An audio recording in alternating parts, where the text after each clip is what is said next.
کہیں گے ایک سماج اور ایک سوسائٹی میں جب انسان بستا ہے تو یہ چیزیں اس کے سامنے آتی ہیں، اور اگر انسان جو ہے وہ تمام کام جو مباح ہے، جو جائز ہے، جو کرنا چاہیے ادب اور اخلاق کے، اس کو بھی اگر سنت کے مطابق کرے تو وہ بھی باعث اجر اور ثواب بن جاتے ہیں ادر کی۔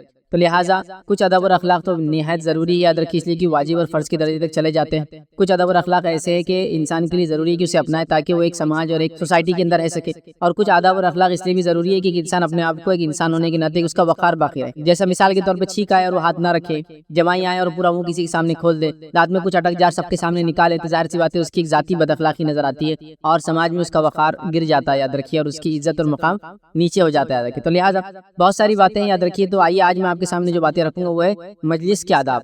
تو مجلس کے آداب بولے تو اب وہ لوگ جو میرے غیر مسلم بھائی یا جو لوگ مجلس کیا نہیں جانتے ہوئے یہ نہ سمجھے کہ مجلس بولے تو ایک جماعت اور اس کے آداب کیا ہے۔ مجلس کے آداب مطلب جمع ہونے کے آداب، یا جمع ہو کر مل بیٹھنے کے آداب، یا سوشل گیدرنگز کے آداب جس کو بولیں گے۔ مجلس یاد رکھیے یہ ایک جمع ہونے سے، یا اردو زبان میں بہت کامن ورڈ ہے مجلس سے لفظ جلوس بھی آتا ہے جہاں لوگ جمع ہو جاتے ہیں، ہے نا، سمجھا؟ تو مجلس مطلب بیٹھنا، ٹھیک ہے، یا کسی جگہ لوگوں کا جمع ہونا، اور جیسے لوگ جمع ہوتے ہیں تو بیٹھتے ہیں، اور بیٹھتے ہیں تو پھر باتیں کرتے ہیں، جس کو میں انگلش میں کہوں سوشل گیدرنگز۔ جہاں لوگ مل کر رہتے ہیں وہاں رہنے کے ادب اور اخلاق کیا ہے وہ میں انشاءاللہ آپ کے سامنے رکھوں گا۔ اب یاد رکھیے مجلس سماج اور معاشرتی زندگی کا اٹوٹ حصہ ہے۔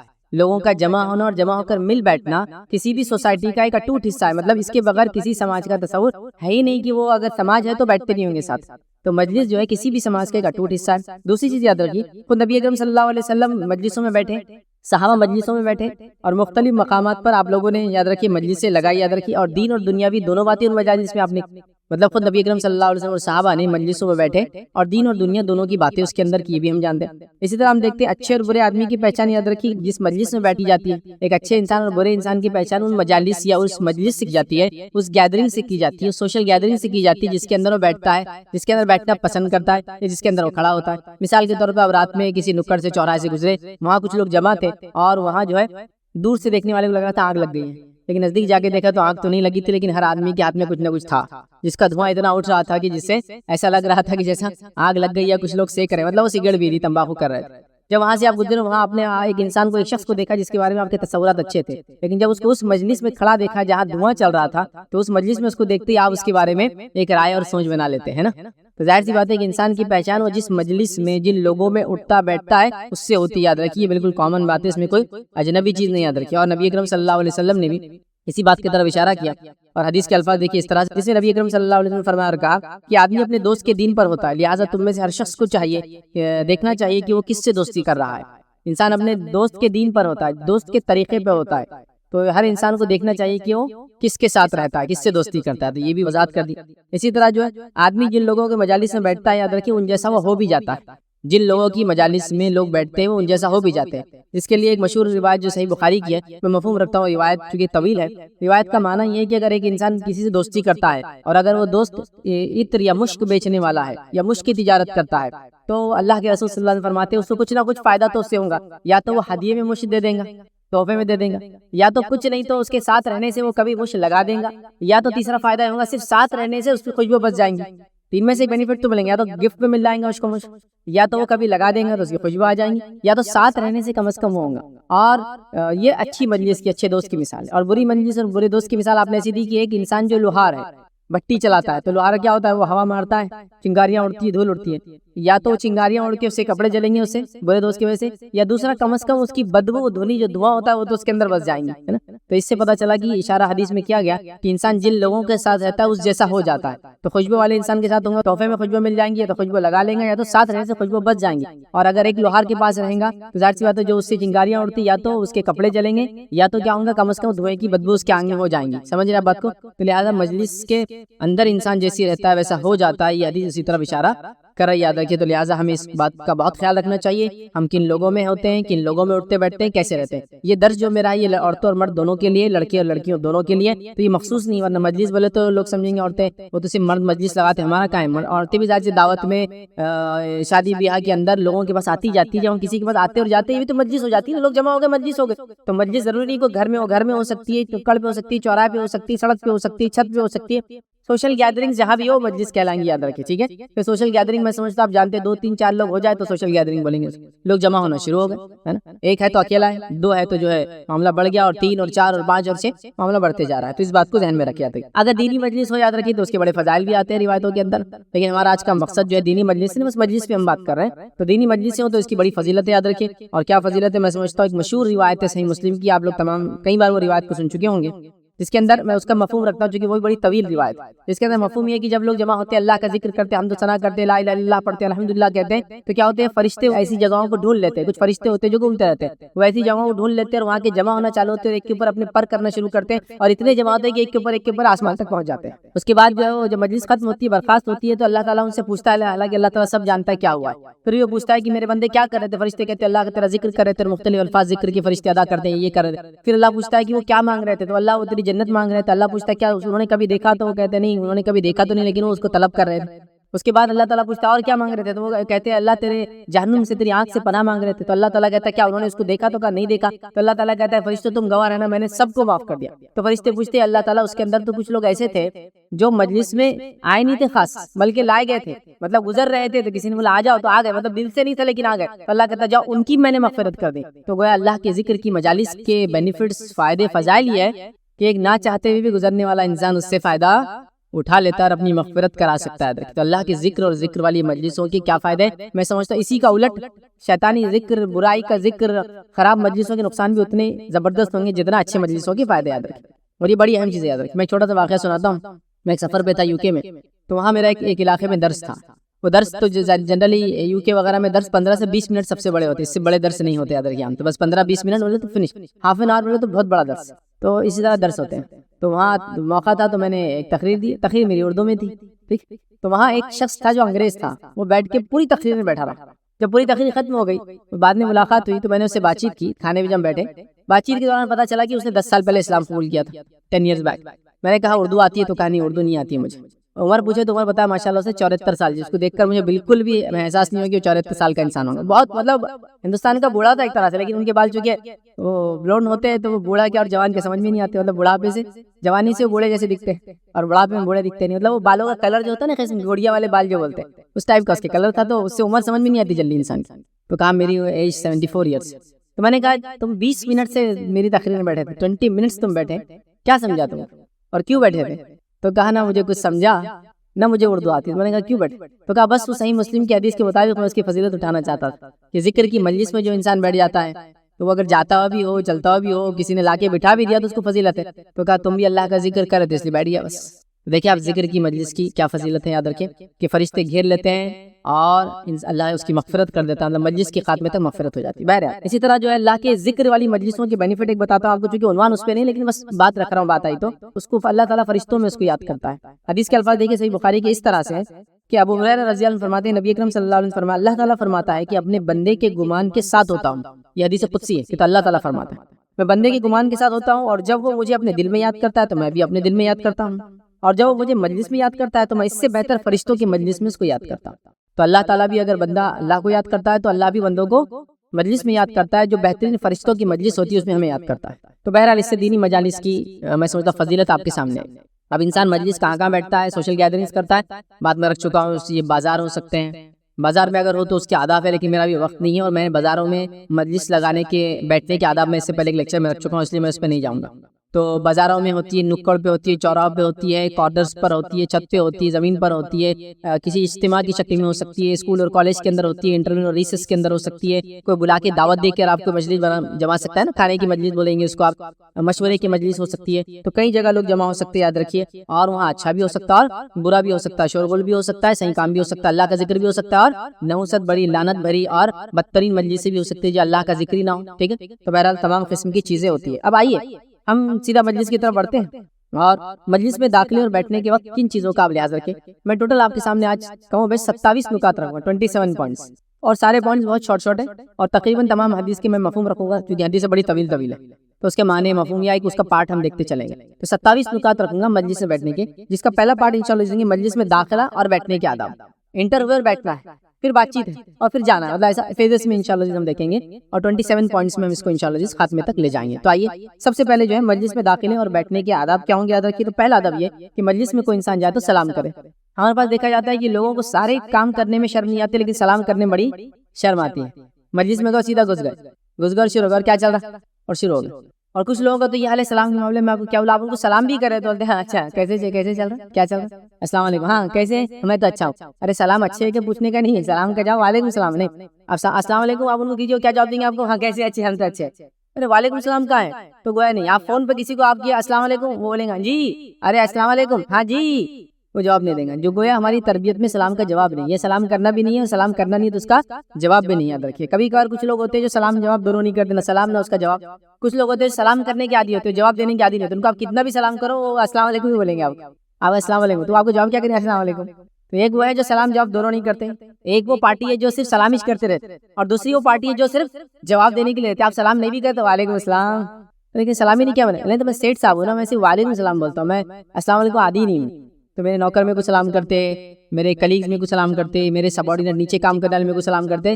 تو میرا شیوا اور شعر کیا, میں صرف وعلیکم السلام کرتے. تو گویا مجلس میں جائیں گے تو صرف وعلیکم السلام یوں کریں گے. اب سلام کس نے کیا آپ کو ابھی, تو ہم بھول گئے. تو ادب یہ پہلے سلام کیجیے, آنے والا مجلس والوں کو سلام کرے, ہے نا. ہمارے پاس ہوتا آنے والا آ کے خاموش کھڑا تو پوری مجلس سلام کرتی ہے, ڈسٹربنس ہو جاتا. تو آنے والا مطلب ایک آدمی زیادہ کو سلام کرے گا, چھوٹے لوگ بڑے کو مطلب اپنے سے عمر میں بڑے لوگوں کو سلام کریں گے.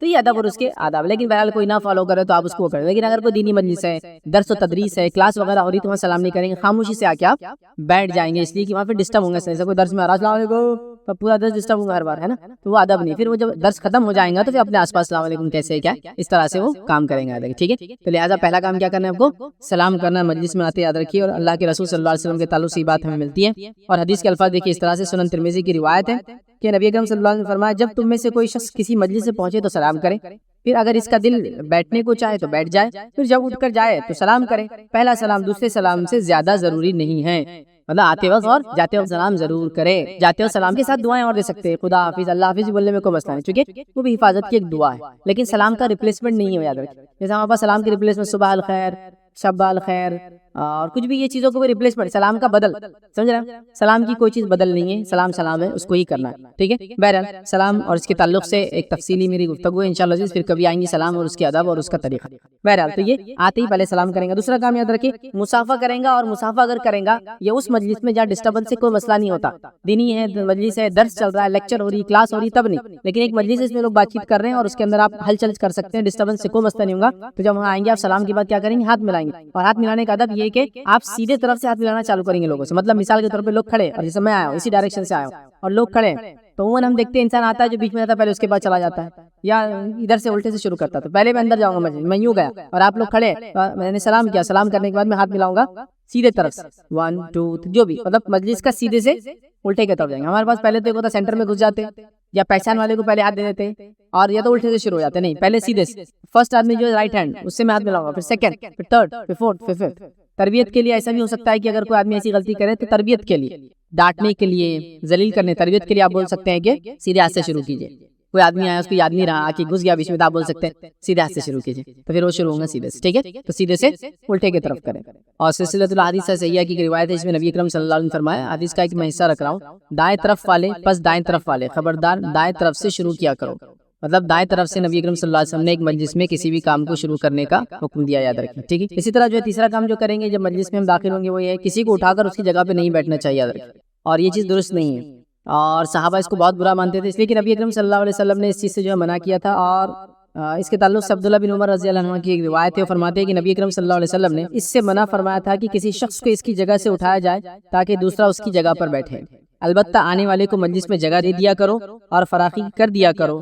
اور عبداللہ بن عمر کے تعلق سے آتا ہے کہ وہ بالکل ناپسند کرتے, کوئی آدمی کسی کو مجلس سے اٹھائے تاکہ اس کی جگہ پر بیٹھے, اس کو ناپسند کرتے تھے. اور یہ صحیح بخاری کا روایت بھی ہے اور واقعہ بھی, اس میں دونوں چیزیں. تو یہاں ایک چیز کی وضاحت ہوئی کہ اگر مجلس میں ہم داخل ہو تو ہم کسی کو اس کی جگہ سے نہ اٹھائیں, اور نہ ہی یہ پسند کرے کہ وہ ہمارے لیے اٹھے. ایسا ہوتا ہے کہ میں آ گیا مجلس میں تو آپ اٹھ جائیں. ہاں یہ الگ بات ہے کہ میری جگہ تھی اور کوئی وہاں بیٹھا تھا ٹیمپرری اور میں پھر آ گیا ہوں تو اس کو اٹھنا پڑے گا, وہ ایک الگ بات ہے. لیکن اگر اس کی جگہ تھی تو نہ آپ نے اس کو اٹھانا چاہیے، نہ اس کی امید کرنا چاہیے کہ وہ آپ کے لیے اٹھے، اور نہ ہی اگر کوئی آپ کے لیے اٹھے تو آپ وہاں بیٹھنا چاہیے، بلکہ اس کو یہ کہنا چاہیے آپ بیٹھیے میں جگہ ڈھونڈتا ہوں۔ سمجھ رہا بات کو؟ تو یہ چیز کا دھیان رکھیں۔ چوتھی چیز جو کرنا ہے وہ یاد رکھیں کہ مجلس میں اٹھ کر جائے تو جگہ پر قبضہ نہ کر لے، مطلب کوئی اگر اٹھ کر جائے تو دوسرا آدمی اس کی جگہ پر قبضہ نہ کر لے، اس لیے کہ نبی اکرم صلی اللہ علیہ وسلم فرمایا اور کہا، حدیث کے الفاظ دیکھیے اس طرح سے سلسلۃ الاحادیث صحیحہ کی روایت ہے، جب تم میں سے کوئی شخص کسی مجلس سے اٹھ کر واپس آ جائے پھر تو وہ جگہ کا وہی زیادہ حقدار ہے۔ کوئی شخص اگر مجلس سے اٹھے، باہر جائے، پھر واپس آئے اور آپ کو پتہ ہے واپس آنے والا ہے، تو آپ صلی اللہ علیہ وسلم فرما رہے ہیں کہ وہ شخص اس کا زیادہ حقدار ہے کہ وہاں بیٹھے۔ پتہ ہی چلا اگر مجلس سے میں بیٹھا ہوں اور میں تھوڑی دیر کے لیے پانی پینے کے لیے اٹھ کے جا رہا ہوں، کوئی چیز لانے جا رہا ہوں، تو وہ جگہ میری ہے، واپس آ کر میں ہی لوں گا۔ ہاں اگر کوئی مجلس چھوڑ کر جا رہا ہے تو ایک بار الگ بات ہے، پھر اس کی جگہ آپ لے سکتے ہیں، لیکن اگر مجلس کے بیچ سے اٹھ کے جا رہا ہے تو دوسرا آدمی اس کی جگہ پر نہ بیٹھے۔ بازو والا جو دیکھ رہا ہے کہ ایک آدمی پہلے سے بیٹھا تھا، کوئی نیا آدمی آگے بیٹھے تو اس سے کہے کہ کوئی بیٹھا ہوا ہے، آپ کہیں اور جگہ تلاش کر لیں تاکہ اس کے پتہ چل جائے کہ بھائی کوئی یہاں پہلے سے بیٹھا ہے، ورنہ لوگ سمجھتے خالی جگہ بیٹھ جاتے، ٹھیک ہے؟ تو یہ چیز بھی درست نہیں ہے کہ کوئی مجلس سے جائے تو آپ اس کی جگہ لے لیں۔ پانچویں چیز جس چیز کا دھیان رکھنا یاد رکھیں مجلس میں وہ یہ ہے، دو لوگ جب علیحدہ گفتگو کر رہے ہیں تو بیچ میں آپ جا کے کھڑے نہیں ہونا چاہیے۔ اور ہمارے پاس ایک بہت اہم مشغلہ ہے یا ایک اہم کام ہے کہ جب دو لوگ بات کر رہے ہیں تو اس کے بیچ میں جا کے میں جانوں کہ وہ دو لوگ کیا بات کر رہے ہیں، ہے نا؟ تو یاد رکھیے یہ چیز مجلس سے بالکل بنا، اگر مجلس میں دو لوگ الگ بات کر رہے ہیں تیسرا نہیں جانا چاہیے، لیکن ایسا ہوتا ہے نا گروپ میں لوگ بیٹھے ہیں لیکن ایک آدمی کہہ رہا ہے 2 منٹ مجھے کچھ آپ سے، تو وہ الگ چاہ رہا ہے کہ مجلس سے ہٹ کر بات، تو پھر تیسرا آدمی وہاں نہ جائے۔ اس تعلق سے یاد رکھیے ایک واقعہ اس طرح سے آتا ہے، سلسلۃ الاحادیث صحیحہ کا واقعہ ہے۔ ایک آدمی جو عبداللہ بن عمر رضی اللہ عنہ سے گفتگو کر رہا تھا، میں بھی وہاں جا کر کھڑا، وہ جو روایت کرے وہ کرے، میں بھی جا کر وہاں بیٹھ گیا۔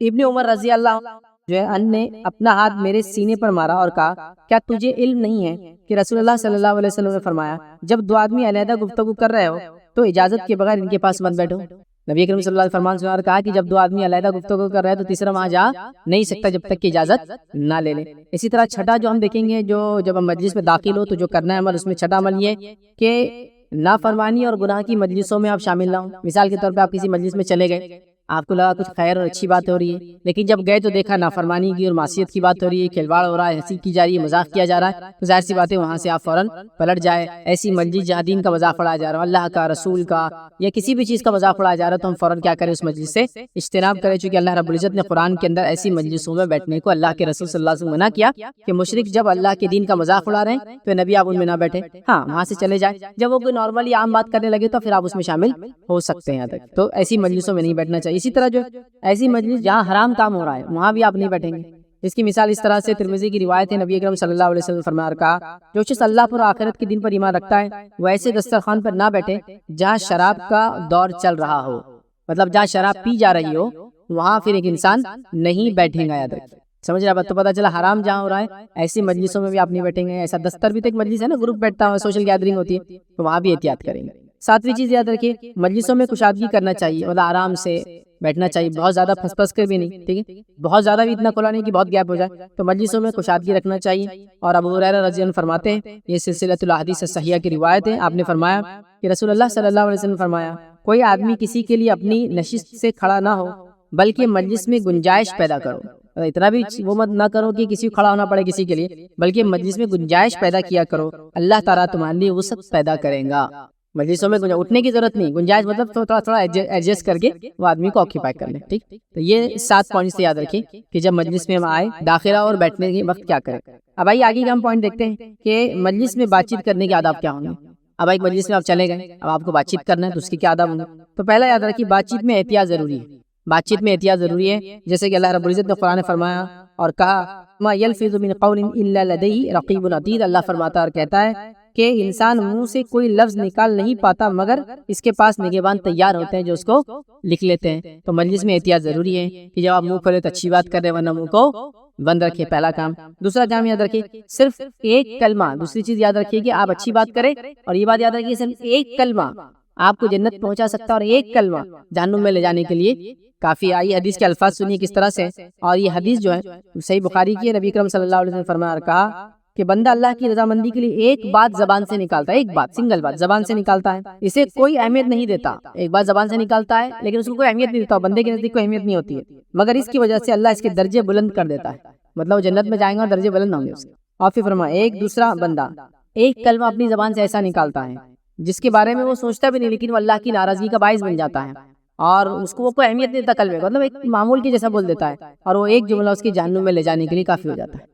تو ایک جملہ جنت کے لیے کافی ہے، ایک جملہ جہنم کے لیے کافی ہے، اور دونوں جملے جو ایک جملہ اچھا اور ایک جملہ برا بولا جا رہا ہے، دونوں بولنے والے بغیر سوچے سمجھے بات کر رہے ہیں، مطلب ان کے نزدیک وہ جملہ بہت کامن ہے، عام ہے، اور بول دیا انہوں نے، لیکن ایک جنت میں جانے کا باعث بن گیا اور دوسرا جہنم میں جانے کا باعث بن گیا۔ ٹھیک ہے، اس چیز کو ذہن میں رکھیں۔ تیسری چیز جو ذہن میں رکھیں، یاد رکھیے، مجلس میں بات چیت کرنے کے اندر وہ یہ ہے کہ مجلس میں جو ہے گمان پر باتیں نہ بنائیں، اور مجلسوں میں اکثر یہ ہوتا ہے لوگ گمان پر باتیں بناتے ہیں، مطلب کیسا؟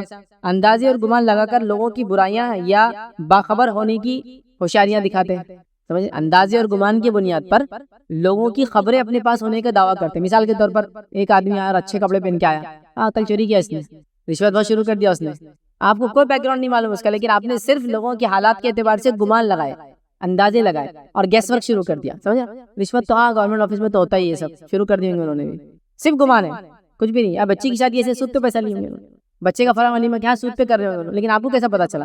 بس گمان، ان کے ہے نہیں تو پھر کہاں سے لائیں گے؟ بھائی کسی نے گفٹ دیا ہوں گا، تحفہ دیا ہوں گا، آ گئے ہوں گے، ادھار لائیں گے، لیکن آپ سود اور یہ سب کیوں کر رہے ہیں؟ سمجھ رہے آپ؟ تو پہلا کام کیا ہوتا ہے مجلس میں بدگمانی میں، کہ اندازے اور گمان لگا کر ہم لوگوں کی خبروں کا مطلب لوگوں کے بارے میں ہم کو خبریں بتانے کی ذہانت ہوشیاری بتاتے ہیں۔ دوسرا کام، لوگوں کی ذاتی معاملات کٹوں میں رہتے ہیں مجلسوں کے اندر، دوسرا کام کیا ہوتا ہے؟ ذاتی معاملات، کیا کر رہے ہیں، کیسے کر رہے ہیں، جیسے ایک مثال کے طور پر، اور کیا چل رہا، آپ اس نے بول دیا فلاں چیز چل رہی، کہاں جاب کر رہے، فلاں جگہ جاب کر رہے، کس نے جاب لگایا، کتنی سیلری مل رہی، سیلری کا کیا کرتے ہیں، بیوی کتنا دیتے، امی کتنا دیتے، فلاں کیا کرنا ہے۔ کچھ لوگ ہوتے دیکھیں ملتے ہی آپ سے کچھ تو بھی ایک نیا کام کریں گے، تو بہرحال اس سے بھی احتیاط کریں۔ اسی طرح جب بیکار میں لوگوں کی جو ہے ججمنٹس پاس کرنا، حکم لگاتے رہتے ہیں، انہوں نے وہ اپنی جماعت سے ہٹ کر ہے تو وہ تو اب کافر ہو گئے، فلاں گستاخی رسول ہو گئے، فلاں یہ ہو گئے، فلاں وہ ہو گئے، فلاں، یہ بہت مجلسوں میں چلتا ہے۔ تو مجلس میں آیا کہ لوگ اس کی جماعت، اس کے مسلک سے، اس کے لباس سے، اس کی ٹوپی سے، اس کے قیمتی لباس اور ہلکے لباس کے اعتبار سے سارے گمان لگاتے اور ججمنٹس پاس کرتے، ججمنٹ سمجھتے نا، فیصلے دینا شروع کر دیتے۔ تو یہ بھی بالکل ہرگز ہم جو ہے مجلسوں میں نہ کریں۔ اسی طرح چوتھی چیز جب مجلس میں بات چیت کے معاملے میں دیکھیں وہ یہ، مجلس میں جو سنی سنائی باتوں پر یقین کر کے دوسروں کو پہنچانے کی کبھی کوشش نہ کرے، اس لیے کہ نبی اکرم صلی اللہ علیہ وسلم کیا فرمایا، ایک انسان کے جھوٹا ہونے کے لیے یہی کافی ہے کہ کسی بات کو سنے اور اس کو بولتا پھرے، اسے مسلم کی روایت، سنے اور بولتا پھرے۔ تو مجلس میں سنی سنائی باتوں کو لے کر جا کے آپس کیا ہوتا ہے، مجلس کی سنی سنائی بات لے کر گھر تک بھی نہیں جانا ہے، مجلس کی سنی سنائی بات کو جب بھی ٹیکسٹنگ کرنا ہے، واٹس ایپ پہ لگا کہ میں واٹس ایپ پہ تیرے کو ڈال رہا ایسی ایسی بات سننے میں آگے اپنے وہ دیکھ لے تو تیرا کیا ہے، کٹ، مطلب اب بعد میں جو ہوں گا ابھی اپنے نے سن لی کہ اس کا فلاں ہے، ایسا ہو رہا، ان کی بچی بھاگ گئی، انہوں نے بھگا کے لا لیا، انہوں نے فلاں کر لیا، انہوں فلاں ہو گئے، انہوں جیل چلے گئے، انہوں فلاں ہو گیا، آپ کو کوئی تحقیق نہیں، آپ نے اس کو براڈ کاسٹ فوراً میسیجز کی شروع کر دیا۔ اسی طرح مجلس میں جو چیز کا آپ خیال رکھیں وہ یہ غیبت، چغلی، کسی کا مذاق اڑانا اور تمام قسم کی ہم اخلاقی برائی جو کہ شریعت میں حرام بھی ہے، اس سے بچیں۔ اور غیبت تو بہت کامنلی مجلسوں میں، اس لیے غیبت کا میں پوائنٹ لا رہا ہوں۔ اور غیبت میں یاد رکھیے آپ ہنسی مذاق وغیرہ بھی اس میں سب جوڑ لیں جو بد اخلاقیاں ہوتی شریعت نے جس کو برا کہا ہے، لیکن غیبت ایک بہت خطرناک چیز ہے جو مجلسوں میں اکثر دیکھا جاتا ہے کہ ہمارے پاس ہوتی ہے۔ غیبت سمجھتے نا، کسی مسلمان بھائی کے بارے میں ایسی بات آپ کریں جو اس کے سامنے کی جائے تو اس کو برا لگے جبکہ اس کے اندر وہ بات ہے، آپ سمجھ رہے ہیں؟ ایک انسان میں وہ برائی ہے لیکن اگر اس کے سامنے بولے تو اس کو برا لگتا ہے، تو مجلس میں یا کسی اور جگہ اس کے پیٹھ پیچھے بولنا یہ غیبت ہے، یہ بات بھی آپ سمجھ لیں۔ میں تفصیلات میں نہیں جا رہا ہوں، حدیث میں بہت اس کی تفصیلات ہے، غیبت اس کے وہ ساری چیزیں، بٹ یہ غیبت اور غیبت کے کئی اقسام یاد رکھیں، سمجھ رہے ہیں؟ غیبت کے کئی اقسام، جیسا وہ غیبت جو آپ دو لوگوں کو لڑانے کے لیے کرتے ہیں اس کو چغلی بولا جاتا ہے، سمجھ رہے ہیں؟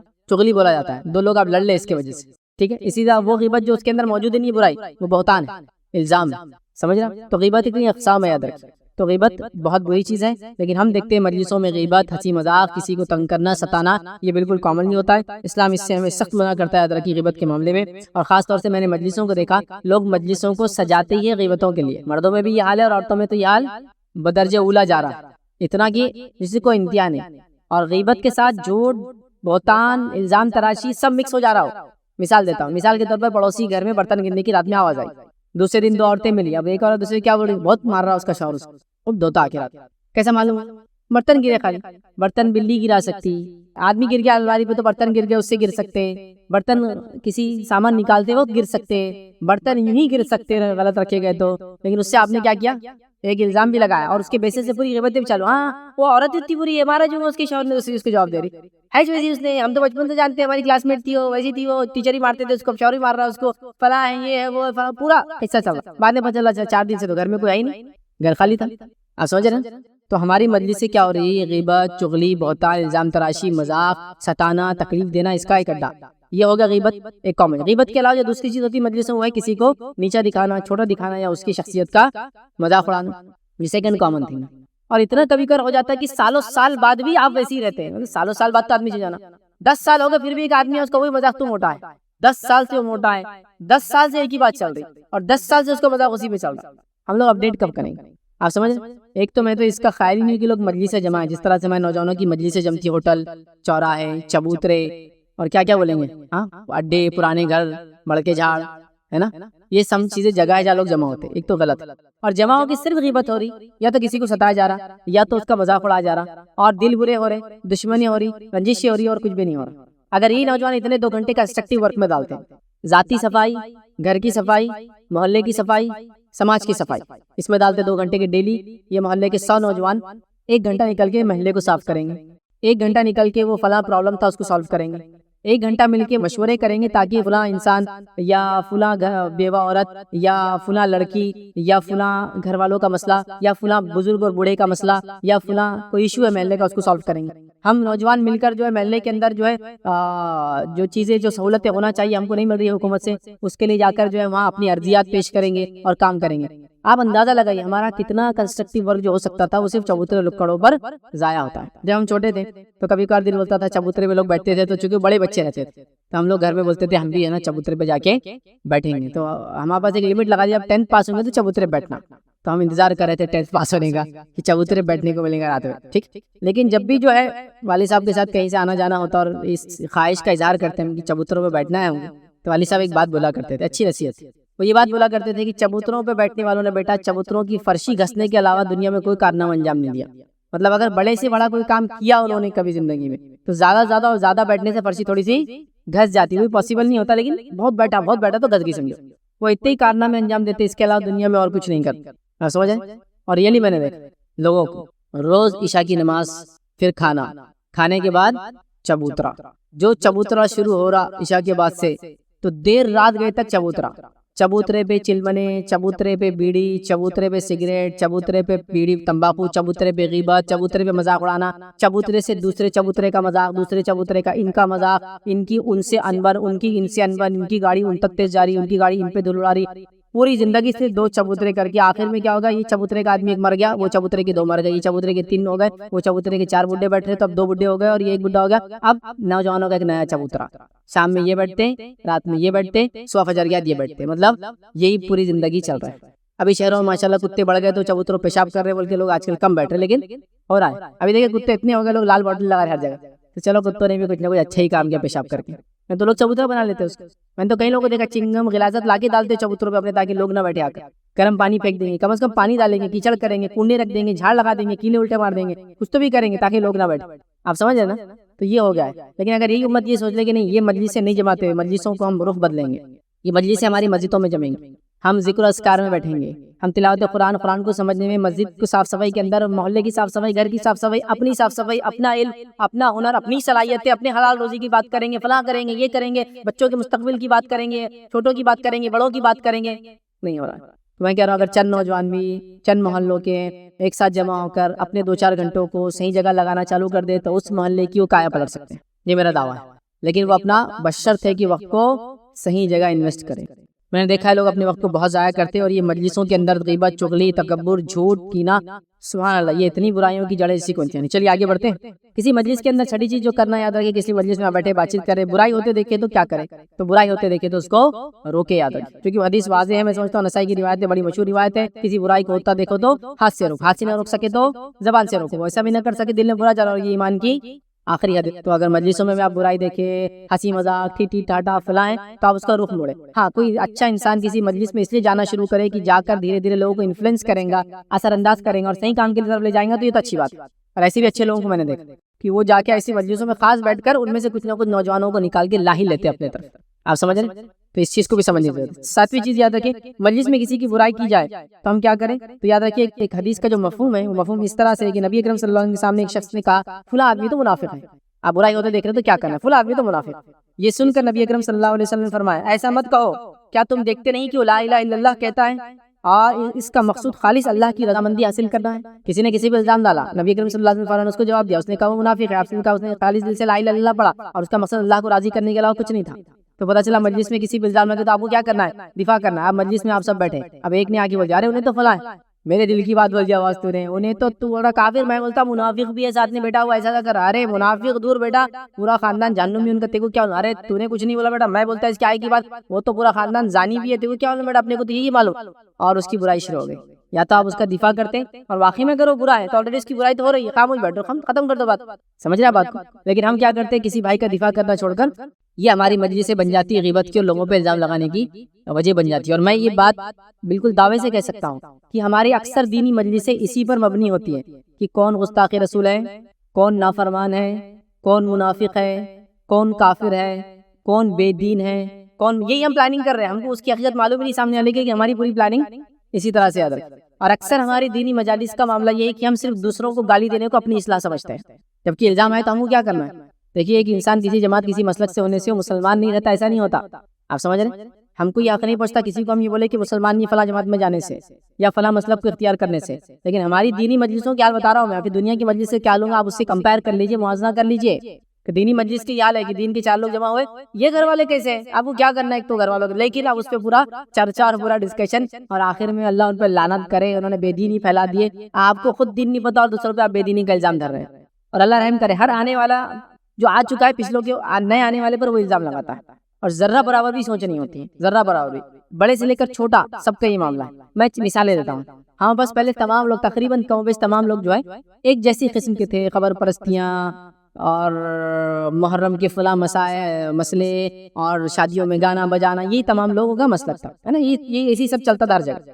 تھوڑا اپڈیٹ ہوا، ایک جماعت آئی جس نے ایک کام چالو کیا، تو سارے پرانے لوگوں نے ان پہ الزامات دھر دیے، یہ فرانس سے پیسہ آ رہا، ان کو امریکہ سے آ رہا، ان کو اسرائیل سے آ رہا، ان کو فلاں سے آ رہا۔ اب وہ جماعت ہو گئی، پھر دوسری جماعت آئی، اس کے بعد دوسری جماعت آئی، تو وہ اب یہ دونوں نے مل کر وہ تیسری جماعت پہ سیم الزامات، یہ فلاں سے آ رہا، ان کو یہاں سے آ رہا، ان کو وہاں سے آ رہا، ان کو وہاں سے آ رہا۔ پھر تیسری جماعت آئی، اب جب تیسری جماعت آئی تو باقی 3 جو پہلے سے تھے وہ تینوں کا سیم الزام اس پہ جو چوتھی آئی، اور یہ 4 مل کے بھی پتہ نہیں اور کوئی اگر کام کریں گا صحیح تو اس پہ الزام ڈالیں گے۔ یہی ہمارے پاس پورا معاملہ چل رہا ہے، نہ آپ کے پاس کوئی بیس ہے، نہ کوئی دلیل ہے، نہ کوئی ثبوت ہے، نہ آپ ان میں سے نکل گیا جو آپ کو معلوم کیا، لیکن ہماری دینی مجلسوں کا یہ حال ہے کہ ہم الزام تراشیاں، منافق، گستاخ رسول، فلاں فلاں فلاں فلاں، ایک دم آرام سے اس پہ الزام ڈال دیتے ہیں، اور پھر مطمئن رہتے ہیں کہ ہم سب سے سچے مسلمان ہیں اور وہ لوگ سب سے بگڑے ہوئے، گویا دوسروں کے جہنمی ہونا ہمارے لیے جنتی ہونے کی دلیل ہے، جبکہ جہنمی وہ آدمی ہو سکتا ہے، لیکن میں جنتی ہوں جہنمی ہونے سے نہیں ہے کوئی دلیل، میرے عمل الگ ہے، اس کی الگ۔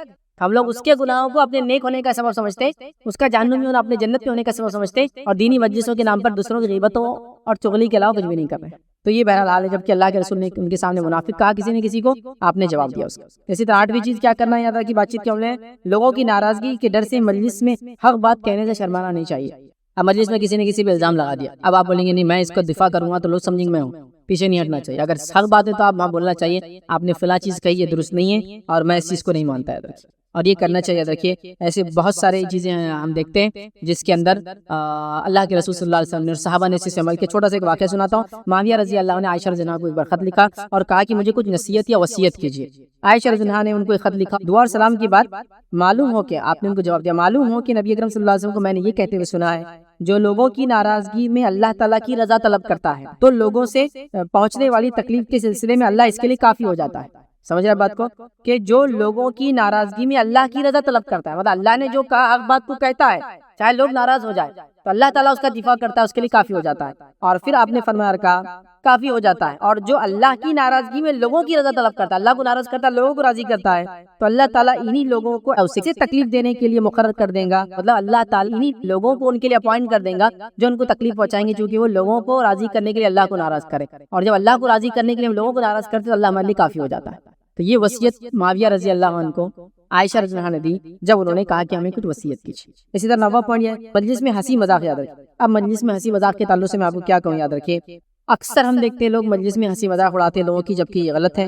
نبی اکرم صلی اللہ علیہ وسلم ہنستے تھے، مسکراتے تھے، آپ نے خیخے نہیں لگائے کبھی، یاد رکھیے، لیکن آپ ہنستے تھے، تبسم جس کو کہتے ہیں، ہنسنا، مسکرانا، ٹھیک ہے، تو یہ آپ کرتے تھے، لیکن آپ خیخے نہیں لگاتے تھے، کمپلیٹلی آپ مذاق نہیں کرتے تھے، مذاق کے لیے مجلسوں کو آپ کبھی نہیں سجاتے تھے، یاد رکھیے، ٹھیک ہے، اور ایک دوسرے کو یاد رکھیے مجلس میں ستانا اور تنگ کرنا یہ بالکل درست نہیں، یاد رکھیے، کیونکہ قرآن کے اندر سورہ حجرات کے اندر اللہ رب العزت نے پورا ایک مکمل جو ہے آیت نازل کی کہ وہ لوگ جو ایک مرد کسی مرد کا مذاق نہ اڑائے، نہ عورتیں کسی عورت کا مذاق اڑائے، ہو سکتا ہے جس کا تم مذاق اڑا رہے اللہ کے نزدیک وہ زیادہ بہتر ہو۔ میں سمجھتا ہوں بات واضح، اور مذاق کا تفصیلات میں نے رکھ لی تھی، تو مجلسوں میں مذاق نہیں کرنا چاہیے، مذاق کے لیے مجلسیں نہیں سجانا چاہیے، بلکہ مذاق کر لیا جائے، ہلکا پھلکا ہنس لیا جائے تو اس میں کوئی حرج نہیں۔ اسی طرح 10واں پوائنٹ، اپنے گناہوں کو مجلس میں بیان نہیں کرنا چاہیے، یاد رکھیے، اس لیے کہ حدیث کے اندر آتا ہے کہ جب تک ایک انسان اپنے گناہوں کو اظہار نہیں کرتا تو اللہ تعالیٰ اس کو گناہ بھی نہیں دیتا۔ تو جو گناہ ہو چکے ہیں اس کو مجلس میں اظہار نہیں کرنا چاہیے، سوائے اس کے کہ آپ لوگوں کی اصلاح کرنا چاہتے ہو کہ دیکھو میں اس گناہ سے نکل کر اب تم مت اس میں پڑھو، وہ ایک الگ چیز۔ تو مجلس میں اپنے گناہ کا اظہار نہیں کرنا چاہیے۔ اسی طرح جو ہے 11واں پوائنٹ یاد رکھیے کہ مجلس میں خیر کی چابیاں بنے اور شر کے قفل بنے، اور اس کا الٹ نہ بنے، مطلب شر کی چابیاں اور خیر کے قفل نہ بنے۔ ایکچولی یہ حدیث کے الفاظ ہیں، نبی اکرم صلی اللہ علیہ وسلم نے کیا فرمایا، حدیث ابن ماجہ کی، آپ صلی اللہ علیہ وسلم فرمایا، انس بن مالک رضی اللہ عنہ فرماتے ہیں، نبی اکرم صلی اللہ علیہ وسلم فرمایا، بعض لوگ خیر کی کنجی اور برائی کے قفل ہوتے ہیں۔ بعض لوگ کیسے ہوتے ہیں معلوم؟ خیر کی کنجی، جہاں جائیں گے اچھا ہی کریں گے، اور شر کے قفل ہوتے ہیں، شر کو دیکھیں گے تو بند کر دیں گے۔ کیا فرمایا آپ نے؟ بعض لوگ خیر کی کنجی ہوتے ہیں اور برائی کا قفل ہوتے ہیں، اور بعض لوگ برائی کی کنجی ہوتے ہیں، مطلب جاتی برائی شروع کر دیتے، اور خیر کی قفل ہوتے ہیں، مطلب خیر بند ہو جاتا ہے ان کی جانے سے۔ تو اس شخص کے لیے خوشخبری ہے جس کے ہاتھ میں اللہ تعالیٰ نے خیر کی کنجیاں دے رکھی ہے، اور اس شخص کے لیے ہلاکت ہے جس کے ہاتھ میں اللہ تعالیٰ نے شر کی کنجیاں دے رکھی ہے۔ جہاں جائے خیر کی بات کرے، شر آپ سے دفاع ہو جائے، شر دفاع ہو جائے آپ کے آنے سے، ختم ہو جائے۔ 12واں پوائنٹ یاد رکھیے، دو لوگوں کا جو ہے تیسرے کو چھوڑ کر الگ سے سرگوشی کرنا، یہ بھی درست نہیں۔ جب لوگ سب ساتھ مل کے ہیں تو ساتھ بات کریں گے، سوائے اس کی پرائیویٹ اسپیس مانگیں گے، لیکن دو لوگوں کی موجودگی میں جب 3 لوگ بات کر رہے ہیں تو اپنی پرائیویٹ بات کرنا یا دوسری لینگویج میں بات کرنا یہ پسندیدہ نہیں ہے۔ آئیے اس کے تعلق سے سلسلہ حدیث صحیحہ کی ایک روایت ہے، ابو ہریرہ رضی اللہ عنہ فرماتے ہیں، رسول اللہ صلی اللہ علیہ وسلم فرمایا، جب 3 آدمی اکٹھے ہو تو 2 آدمی تیسرے کو چھوڑ کر سرگوشی نہ کریں۔ جب 3 جمع ہے تو پھر وہ تینوں کی بات ہوگی۔ ہاں، جب 2 تھے، تیسرا آئیں گا تو اجازت کے بغیر نہیں آئیں گا، اگر وہ 2 پرائیویٹلی بات کر رہے ہیں۔ ہاں 3 ہیں، ان کو الگ سے بات کرنا تو اجازت لیں گے، بھائی تھوڑا سا ہم اجازت آپ سے چاہتے ہیں، اور وہ الگ ہوگی، یہ نہیں کہ تم ادھر سے جاؤ۔ ہاں یہ الگ بات ہے، گھر کے بڑے بچوں کو بول سکتے جاؤ، ذمہ دار کو بول سکتا ہے جاؤ۔ ہاں ذمہ دار خود اپنے آفس سے بیٹھا ہے، دوسروں کو کہے جاؤ، ایک الگ بات ہے، لیکن عام طور سے اگر ہم 2 کو الگ بات کرنا ہے، 3 تھے تو اسے اجازت مانگ کے کہیں گے 2 منٹ الگ سے بات کرنا چاہتے ہیں، ٹھیک ہے، اور الگ لینگویج وغیرہ میں بات نہیں کرنا چاہیے، اس لیے کہ تیسرے کو اس میں فیل ہوتا ہے کہ جمع ہوئے اور دیکھو دونوں الگ ہی بات کرے، دونوں الگ ہی بات کرے، دونوں الگ ہی رہتے ہیں، ٹھیک ہے۔ یہ ہو گئے 12 پوائنٹ اس کے۔ اسی طرح جو ہے مجلس سے کچھ متفرق آداب، کچھ سرسری کچھ اور آداب بتاتا ہوں۔ پہلا، مجلسوں میں جو ہے کم ہونا چاہیے اور گھروں میں زیادہ رہنا چاہیے۔ ہمارے پاس جو مجلسوں میں زیادہ رہتا ہے اور گھر میں کم رہتا ہے اس کو بہت اچھا مانتے ہیں، بلکہ گھر میں زیادہ رہنے والے کو بیوی کا غلام، اماں کا غلام، ماں کا لاڈلا، کیا ممی ڈیڈی کا بچہ جو گھر میں رہنا پسند کرتا ہے۔ حالانکہ نبی اکرم صلی اللہ علیہ وسلم نے گھروں میں رہنے کو پسند کیا۔ آئیے سنیے حدیث کے الفاظ کیا ہیں۔ نبی اکرم صلی اللہ علیہ وسلم نے عرض کیا، ترمذی کی روایت ہے، نجات کی کیا صورت ہے؟ جب آپ سے پوچھا گیا تو آپ نے فرمایا، اپنی زبان کو قابو میں رکھو، اپنے گھر میں وسعت میں مقید رہو، قید ہو کر رہو، زیادہ گھر میں رہو، اور اپنی خطاؤں پر خوب روتے رہو۔ تو یہ جو آدمی باہر نکل کے خیر کر سکتا ہے اس کے لیے تو ہے کہ وہ باہر ہی نکلے، لیکن لگتا ہے باہر رہنے میں زیادہ شر ہے تو گھر میں رہنا زیادہ بیٹر ہے۔ اور آج کل تو حال یہ گھر کے باہر زیادہ شر ہے، گھر کے اندر رہنا ہی زیادہ بیٹر ہے انسان کے لیے، لیکن گھر کے اندر زیادہ رہنے والے کو ہم پتہ نہیں اس کا مذاق اڑاتے ہیں، اس کو پتہ نہیں الگ الگ القاب دیتے ہیں۔ اسی طرح دوسرا یاد رکھیں، مجلس کے ساتھیوں کی خبرگیری کرنا، مطلب مسجد میں دوست ہے، ساتھی آپ کے، تو ان کی خبرگیری کیجیے۔ خبرگیری سمجھتے ہیں آپ؟ کیسے حالات ہے، کیا معاملات ہیں، گھر میں سب اچھا تو ہے، ابھی بیماریاں تھی آپ کے گھر میں پتہ چلا، آپ کے گھر میں فلاں مسئلہ تھا، انتقال ہوا تھا، آپ کو ضرورت تھی کسی چیز کی، نئی بزنس چالو کیا آپ نے، آپ کو اولاد ہوئی، کیسے معاملات چل رہے، خیر خواہی کرنا چاہیے۔ خیر خواہی بہت ضروری ہے، ہمارے پاس خیر خواہی بہت کم کی جاتی ہے۔ تیسری چیز یاد رکھیے، کسی کے گھر میں جو ہے بہت زیادہ دیر مجلس جما کر بیٹھنا درست نہیں ہے۔ ہم جاتے ہیں، نبی اکرم صلی اللہ علیہ وسلم کا نکاح ہوا اور آپ کے گھر میں کچھ لوگ آئے ولیمے کا کھانا کھانے، وہیں بیٹھ گئے، جا رہے ہیں تو زیادہ دیر تک بیٹھنا کسی گھر میں جب مجلس ہو ٹھیک نہیں ہے۔ اہل خانہ کے حالات کو دیکھے، ماحول کو دیکھے، اور میں سمجھتا ہوں لوگ اتنے ہوشیار ہوتے ہیں کہ اندر تھوڑی آوازیں زیادہ آئی تو آپ کو سمجھ میں آتا کہ اب جانا چاہیے، بچے بار بار اندر آ رہے تو آپ کو اشارہ تھا اب جانا چاہیے، اور پھر آخر حد ہوگی تو اندر سے ایک گلاس ولاس اندر آ جاتا، پھر جہاں بیٹھے تو آپ کو اب بالکل سمجھ جانا چاہیے کہ اب بھاگ جانا چاہیے یہاں سے، ہے نا۔ مطلب گھر میں لیڈیز اشارہ دیتے ہیں لیکن کیا ہوتا ہے کبھی کبھار لوگ سمجھتے نہیں، ہمیں گھر کے حالات کے اعتبار سے کام کرنا چاہیے۔ اسی طرح چوتھی چیز یاد رکھیے، مجلس میں کھانے کی جو ہے چیز اگر آئے تو اس کو بھی دائیں سے مطلب سیدھے سے الٹے کی طرف لے جانا چاہیے، جس طرح سے ہاتھ ملانے کا سسٹم ہے کھانے کا وہی ہے۔ آئیے ایک واقعہ تھا، اس کی میں آپ کو خالی مفہوم رکھ رہا ہوں، صحیح بخاری کی روایت ہے، اللہ کے رسول صلی اللہ علیہ وسلم مجلس سے بیٹھے تھے، چونکہ آپ بڑے تھے، آپ نبی تھے، آپ ذمہ دار تھے، آپ حاکم تھے، تو پینے کی چیز سیدھا آپ کو لا کر دی گئی، اور ظاہر سی بات ہے آپ کا کھانا، آپ کا پینا اور آپ کے کھانے پینے میں سے بچی ہوئی چیزیں متبرک تھی، تبرکات تھی، تو لا کر دیا گیا، نبی اکرم صلی اللہ علیہ وسلم نے پی لیا۔ پھر آپ صلی اللہ علیہ وسلم نے کیا کیا، آپ کے سیدھے ہاتھ کی طرف جو ایک نوجوان بیٹھا تھا اور الٹے ہاتھ کی طرف ایک بزرگ بیٹھے تھے، تو کہا اے نوجوان، میں چاہتا ہوں کہ یہ پیالہ میں بزرگ کو دوں، چونکہ بزرگ لیفٹ پہ تھے، رائٹ پہ نہیں تھے۔ اب سیکوینس کیسا ہوں گا، رائٹ سے چلیں گے معاملہ، تو میں کیا کروں، مطلب پتا چلا کہ اگر سیکوینس توڑنا چاہتے ہیں اور کسی بزرگ کے لیے سیکوینس توڑا جا سکتا ہے، لیکن جس کا حق ہے اس سے پوچھ کر مجلس میں آ کے بولے بیٹا شروع تو سیدھے ہاتھ سے کرنا چاہیے، لیکن ایک بڑے بزرگ بیٹھے ہیں، پہلے میں ان کو دینا چاہتا ہوں، کیا آپ کی اجازت ہے؟ ایسا ہوگا تو آپ صلی اللہ علیہ وسلم نے کیا کیا، خود پیا، اور پینے کے بعد رائٹ پہ حق ہے، لیکن اب چونکہ لیفٹ میں بزرگ ہے تو بزرگ کا پہلا حق ہوتا ہے، تو آپ رائٹ والے سے چونکہ اس کا رائٹ اس کا حق لے رہے ہیں تو اس کو پہلے پوچھ رہے ہیں کیا میں پہلے ان کو بزرگ کو پلا دوں؟ تو نوجوان کہتا ہے کہ میں آپ صلی اللہ علیہ وسلم کا جھوٹا پینے میں پیچھے نہیں ہٹ سکتا، پہلے میں ہی پیوں گا، بعد میں آپ ان کو تو دینا ہے۔ نبی اکرم صلی اللہ علیہ وسلم نے کہا پھر تیرا حق ہے تو لے لے، تو رائٹ سے چیزیں لیفٹ کی طرف جائیں گی۔ جب رائٹ میں ایک نوجوان ہے لیکن ایک بزرگ ہے تو بزرگ کا حق پہلا ہو جاتا ہے، لیکن چونکہ اس کا حق ہے تو اس سے پوچھنا پڑے گا اس کو دو کیا، اگر یہ نہ کہے تو پھر اس سے شروع کرنا پڑے گا۔ تو اس نوجوان نے کہا نہیں، اس معاملے میں کسی کو چانس نہیں دینا چاہتا، آپ صلی اللہ علیہ وسلم کا جھوٹا میں ہی پہلے پیوں گا، باقی لوگ پئیں گے۔ اور صحابہ کے تعلق سے کئی روایتیں آتی ہیں کہ نبی اکرم صلی اللہ علیہ وسلم کوئی چیز سے پیتے ہیں، کوئی چیز سے کھاتے ہیں، صحابہ وہیں سے پیتے ہیں وہیں سے کھاتے ہیں، کیونکہ آپ کا ہونٹ لگا تو جہاں سے ہونٹ لگا زبان لگی تو لعاب لگتا تھا، صحابہ وہیں سے پیتے تھے منہ لگا کے، تو وہ نوجوان نے دیکھ لیا تھا آپ کوئی اور پی لیں گا تو اس کا چانس چلا جائیں، تو کہا میں یہ چانس نہیں دیتا کسی کو، کہا پھر ٹھیک ہے تیرا چانس ہے تو لے لے، پھر اس نے پیا، پھر اس نے اس بزرگ کو دیا، کہا میں یہ چانس نہیں دیتا ہوں۔ آپ سمجھ رہے ہیں؟ تو یہ بھی طریقہ ہے کہ آپ کھانے کی چیز ہو تو سیدھے سے الٹے کی طرف جائیں۔ اس میں یہ چیز کا میں خیال رکھتا ہوں، جب کھانے کی چیز آتے ہی آپ کو پتا چل گیا کہ کھانے کی چیز کی کیا حالت ہے، تو آپ کو لوگ بھی پتا ہے، جہاں تک بیٹھے پتا چلا سیدھے سے الٹے، تو سیدھے کا پہلا آدمی ختم کر دیا پورا، اب الٹے پورے خالی دیکھ رہے کیا ہے، تو پھر ہوتا کیا ایسی مجلسوں میں جب تک کوئی چیز آتی سب لوگ بیٹھتے، جیسی ہاتھ میں آتی چلو رے، چونکہ ان کے وہاں سیدھے سے الٹے کی طرف آنے والا نہیں کچھ، یہ بہت بڑی بد اخلاقی ہے۔ اور میں ہمیشہ کہتا ہوں